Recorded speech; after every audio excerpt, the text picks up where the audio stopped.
Mega Man Dual Override looks fantastic, but it doesn't come out for another year. Good news is there are a ton of awesome games inspired by Mega Man that you could play right now, starting with Ghosting Vandal is currently sitting on Steam with only 12 reviews, and that's a shame because this is an awesome game that clearly draws some heavy inspiration from Mega Man. The moveset is really cool. You have a blaster and a sword, an invincible dodge, and you also get this awesome ghosting wheel. By holding down a button, your character creates a shield around her, making totally invincible for a limited amount of time. You can move while the wheel is activated and use it to climb walls and bounce off enemies and obstacles. It is a really well implemented mechanic and is essential for both combat and traversal.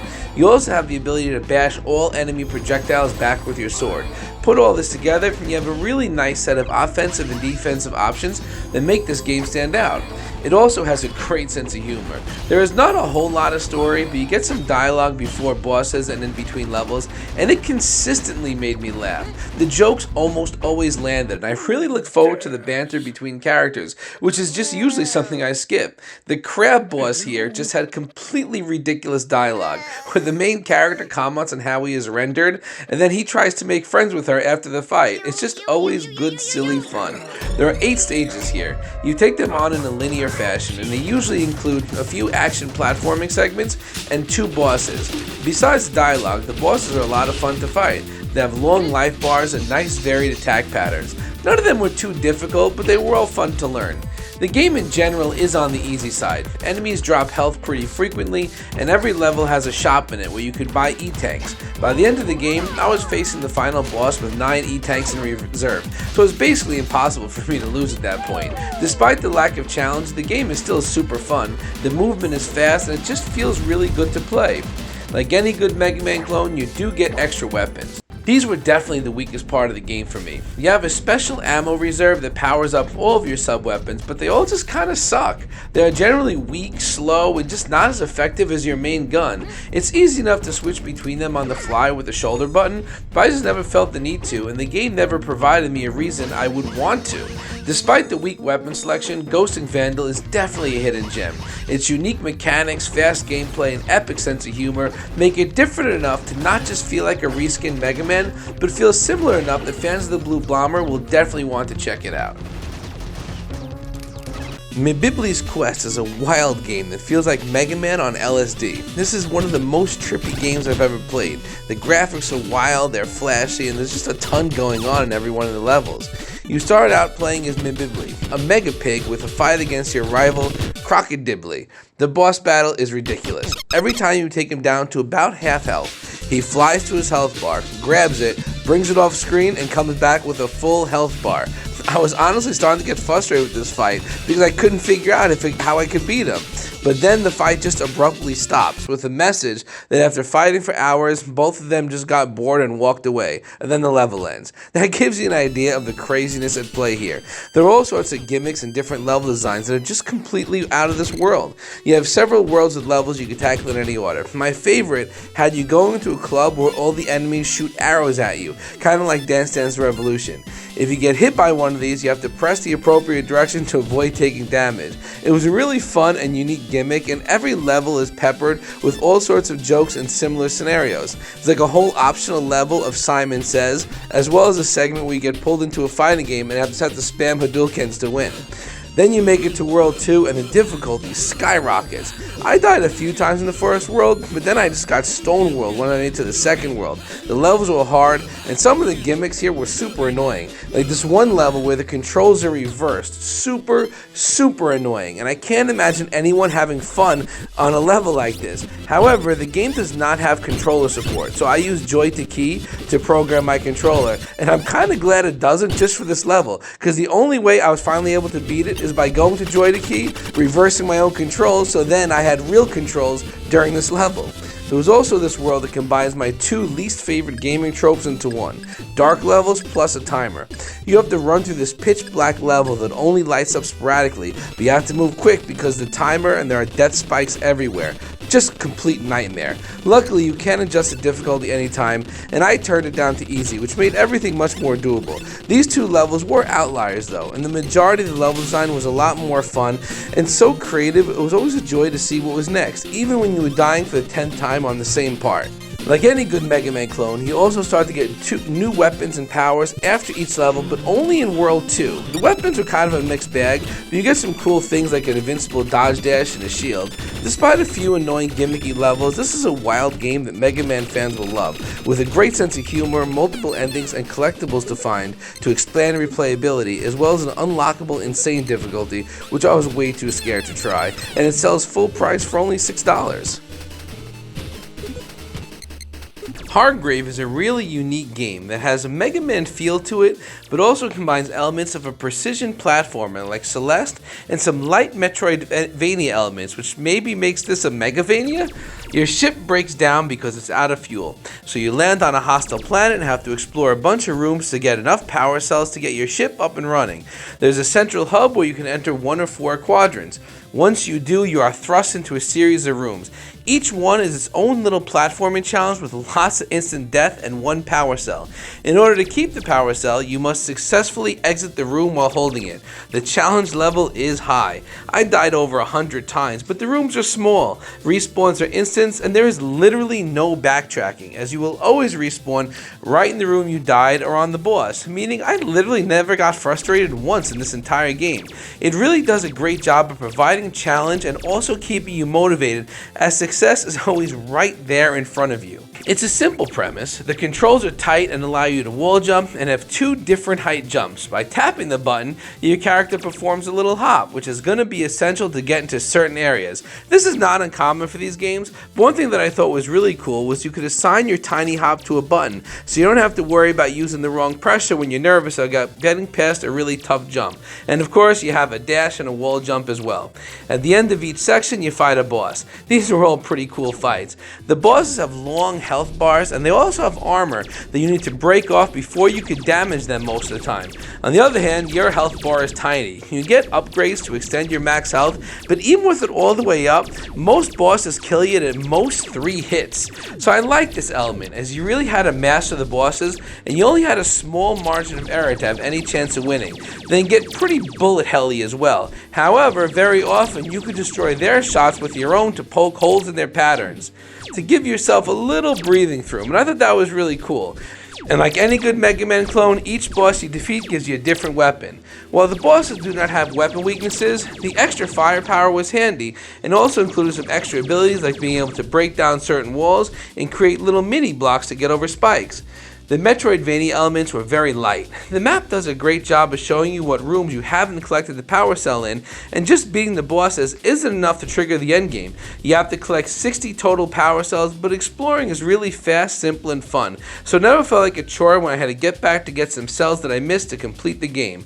This is a really fantastic game, and it's also totally free on Steam. The other games on this list all follow the Mega Man formula pretty closely, but this one strays far away from it and creates its own little thing that is unique, but at the same time inspired by the Blue Bomber. You definitely have to check it out. It's a short playthrough. I think I beat it in under 2 hours, and again, it's free, so definitely give it a whirl. Our next game, Virtua Unlimited Project, is much more Zero than Mega Man, and it is totally awesome. I can't believe more people don't talk about this game because it is superb in almost every way. The graphics are amazing, nice 16-bit sprite work, great detailed background, lots of cool visual effects, and has a fantastic soundtrack as well, so they completely nailed the visuals and the gameplay is even better. Your main character plays much like Zero. You have a sword and a gun, both that can be charged, as well as a dash and a wall jump, and you get some other cool abilities like a drop kick, which will be used to bounce off enemies to clear gaps as well as do damage. Like any good Mega Man clone, you get new abilities, and I really like the way it is handled in this game. Each boss you defeat gives you an elemental card which changes the properties of your charge shots and slashes, as well as gives you access to new moves. Like when you first defeat the ice boss, you earn the ability to do a drop down slash. But if the ice is equipped when you do it, you also get an ice shockwave that damages surrounding enemies. The shots feel different as well, as you upgrade them, making each element feel unique. Switching between them is really easy. By pressing the Y button, the game pauses and you select the card for the power you want. It is seamless, and more Mega Man clones should use this system, as it doesn't have you constantly going to a pause menu, but also freezes the game so you're not juggling power-ups while dodging attacks. Bosses have weakness tied to an element, so once you know that, you always know what the boss is weak to. So for example, ice is weak to fire, fire to wind, and so on. I like this system actually a little better than Mega Man, as you know the boss's weakness without having to experiment with every weapon every time you face a new boss. And the bosses in this game are spectacular. They have a ton of different attacks, and halfway through the fight, they unleash a super powerful attack and then speed up their pattern. I can't think of a single boring boss fight in the game. All of them were just simply amazing. The level design is a lot of fun as well. There is usually some cool elemental gimmick like having to race to cool down zones so you don't overheat in the fire stage, or have to control yourself plus a clone in one of the ice stages. They are done well. There were these annoying air jets which I could just never figure out without taking damage, but that's my fault, not the game's. They tell you what you have to do, and I was just too much of a scrub to do it. There are also lots of hidden items and permanent upgrades like increases to max health and R-Tanks, which are this game's version of the refillable E-Tanks from Mega Man X. My only real complaint is really just a preference-based one, and that is there is a little too much dialogue. These characters just drone on forever, and there are some moments where the constant interruptions just mess up the flow of the game. All of them are skippable, so it's not the end of the world. I just don't typically enjoy this much story in a game like this. The game is also a little on the easy side. The hazards usually don't do too much damage, and between consumable items you can buy at shops and E-Tanks, you always have enough health in reserve. Still, Virtua Unlimited Project is definitely a hidden gem. It has a little over 300 Steam reviews and sells full price for $11. Definitely give this one a go. I know Dual Override looks awesome, but Zero needs some love too, and Capcom seems to have forgotten about him and X. So this is a fantastic choice to play, while we all lament about the fact we may never get another Zero game. We have seen a lot of different types of Mega Man clones on this list, but you may be thinking, game discovery. I don't want to play as an LSD pig or a girl pretending to be Zero. I want to play as the Blue Bomber, and I don't want to wait till Dual Override to do it. Well, in that case, Mega Man Rock and Roll has got you covered. There are a ton of amazing fan-made games, but this one has just gotta be the best. Taking a look at this footage, it is incredibly authentic, and if you didn't know any better, you would think this is a Capcom-made game, not a fan project, as the quality is just through the roof. The game starts with perhaps the coolest opening stage in any Mega Man game ever. The Blue Bomber is running through like this apocalyptic war zone, watching various robot masters from old games get sucked away by this weird machine.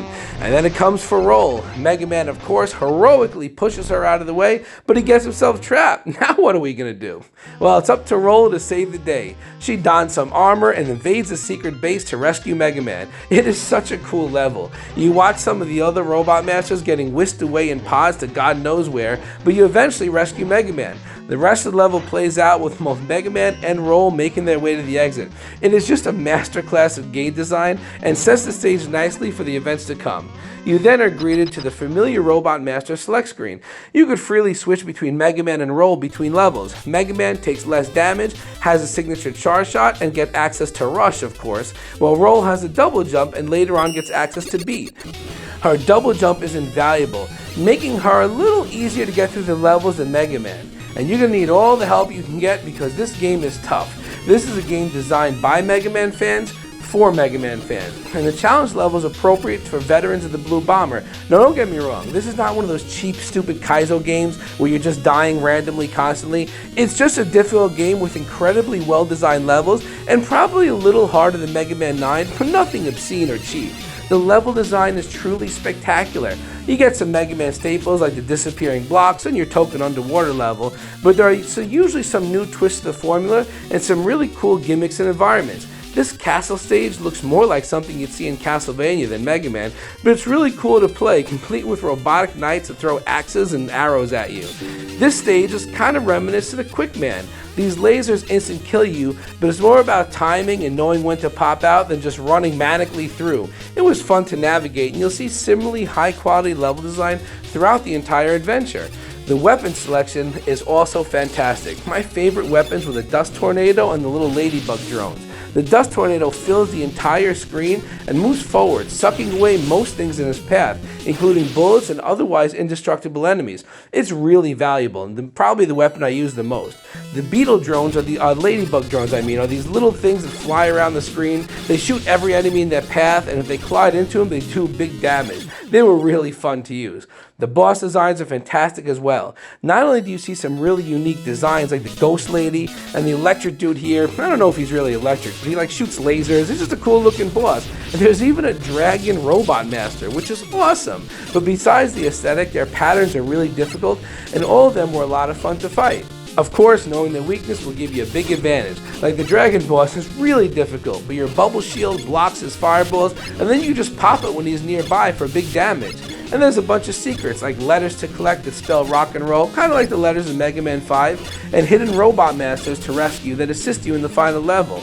Mega Man Rock and Roll isn't just a good fan game, it is a fantastic Mega Man game, easily on par with Capcom's finest, and it's totally free. If you only play one game on this list and love the Blue Bomber as much as I do, this one is one you absolutely must play, and I will leave a download link in the description. I know this is an episode about great Mega Man clones, but while I was looking for games to put into this episode, I stumbled onto this mess called Terra Earth.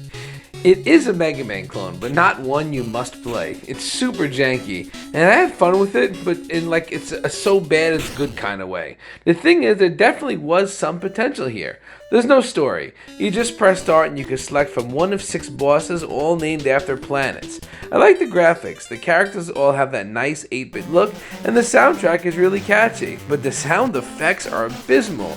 There's no shooting sound, and the collision detection is way off.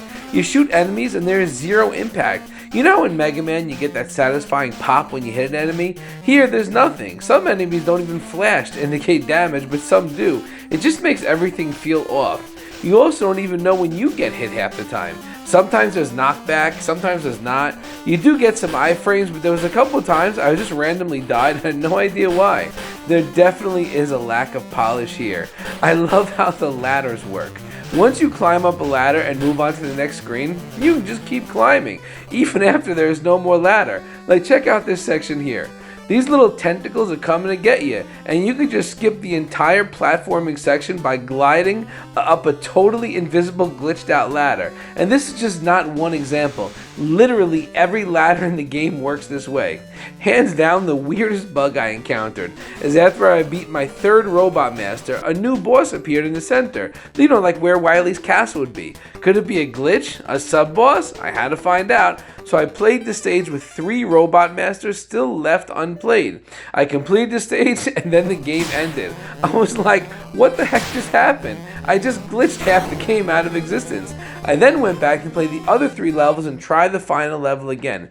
The weird thing is, the level was identical, but there was a different final boss but the same ending. Was this a design choice or a bug? The world will never know. There are some bright spots. The weapon selection is really solid. You get a flame shield, homing missiles, a yo-yo which kind of acts like the metal blades, and these water jets which can be used to fly over everything while shooting down at the enemies beneath you. The boss battles were a mixed bag. You had the knight here. He literally just walks back and forth. You jump over him and shoot him in the back. It's completely brain dead. Then you had some good fights like Neptune that fires bouncing shots in all directions that were pretty tricky to dodge. So this is definitely not a must-play game, but I bought it at full price for $4, and as cheesy as it was, I still feel I got my money's worth, in the same way that you get your money's worth when you enjoy a campy movie that's so bad it's good.